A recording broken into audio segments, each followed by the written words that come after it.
No?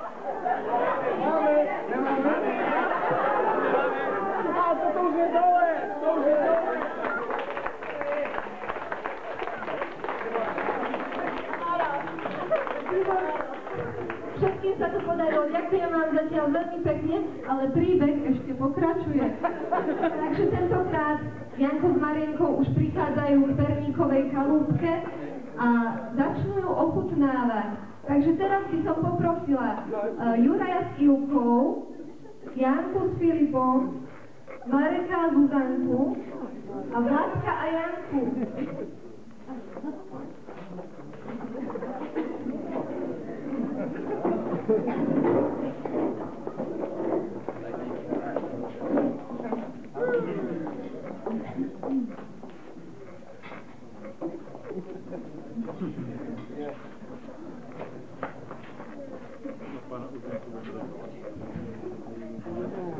Dobre, takže môžete sa teraz, vás poprosím, tentokrát môžete zostať takto, pomôž nás, ale muži pôjdu na jednu stranu, ženy pôjdu oproti nim. Takže akokoľvek to dáte na ktorúkoľvek stranu. Výborne. Tu nám máme našich pomocníkov, Vašku a Hajnca, ktorí sa postavia tuto oproti nám. No a dievčatá, vás poprosím, aby ste si teraz vzali lyžicu do úst tým tenším koncom. Aha, a budú krmiť. Tak to bude dobre. A teraz skúsite nakrmiť svojich partnerov na druhej strane. To bude dobre. Tejto lyžice, bez pomoci rúk. Takže poďme ochutnávať Perníkovú chalúbku. Nech sa páči. Dobre, dobre. Dobre. Hezky. Aha.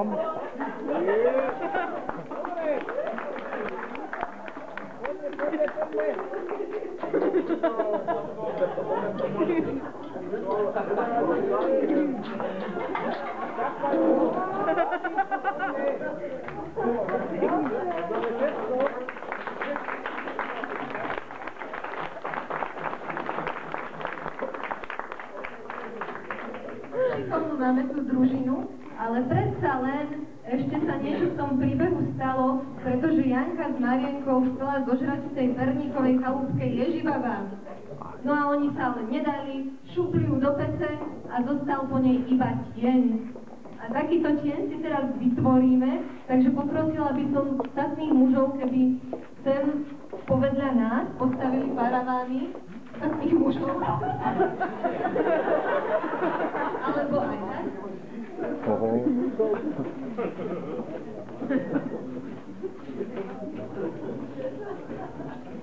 Paraván.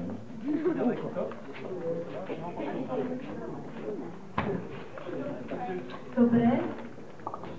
Áno, a teraz by som poprosila ešte o pixky a šatky, ktoré sú tam, niekde.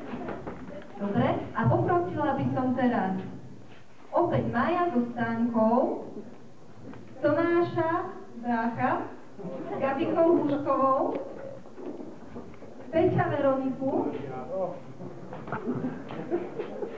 Maťa Jurkoviča s Ivankou Zajovou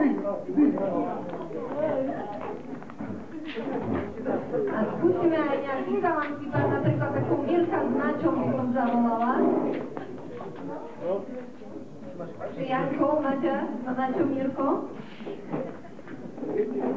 Teraz poprosím, družice uviažu družbom na počítačky. No.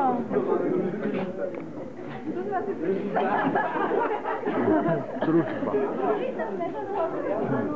Alebo dva Jankovia sa dohodnú.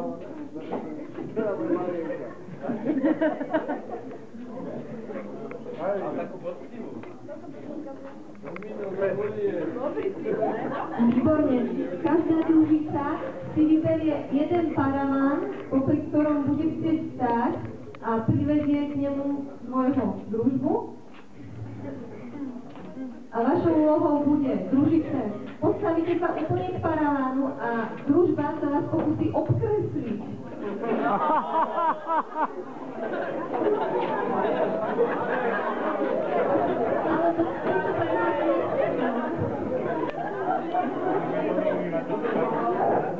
Nastavte si družbu pozor, aby len nevykonajú bezpečnosti a celú, pokiaľ možno teda, čo tam sa dá obkresliť. Tak to bude zaujímavé.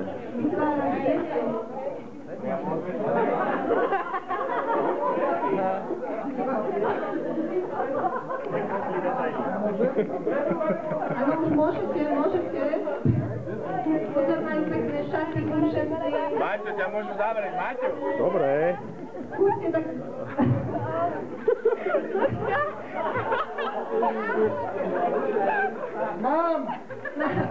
Máme, no pozrieme sa na tie ďalej, zatiaľ stojíte družice. Ešte oči.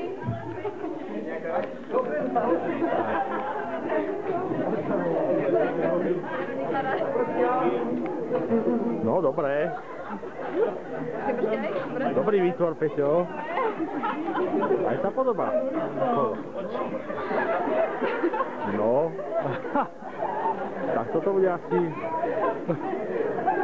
Výborne, takže ak už máte, môžete stať dole, môžete odstúpiť, teraz všetci sa môžu pomôcať vašimi... Výtvormi? Áno. Teba je Picasso. Toto je tvoj výtvor. Toto, to v strede. To v strede. Uznajte, celá Veronika.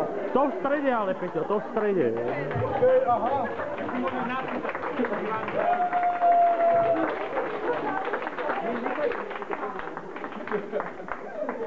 Ďakujeme veľmi pekne vašej družine. Teda príbeh sa šťastne skončil. Janko s Marienkou sa dostali naspäť domov živí zdraví a týmto je príbeh skončený. Moje podmienky sú splnené.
Na Bystrickú väžu.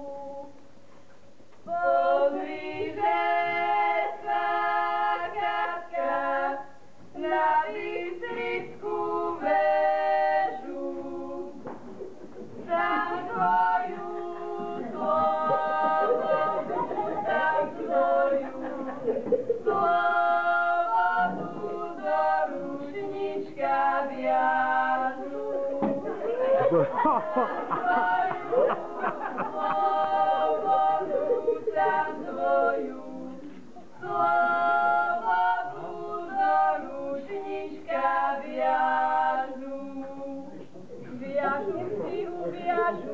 Na 4 uzličky. Viažu si uviažu na 4 uzličky. Už ju nerozviažu, už ju nerozviažu kňazové rušičky. Už ju nerozviažu, už ju nerozviažu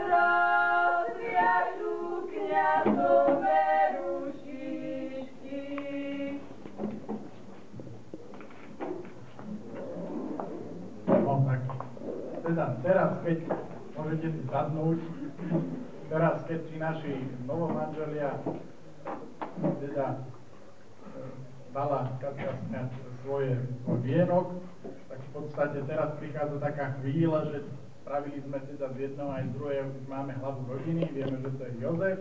No a teraz potrebujeme ešte z nich urobiť, keďže no však ono to týmto je to pekné byť tu na svadbe, ale ono to príde, tam treba upratať, tam treba policu privrstať, tam treba chladničku opraviť a tak ďalej, čiže potrebujeme ešte týchto mladých ženíchov a nevesty spraviť gazdu a gazdinu. Čiže ako symbol gazdiny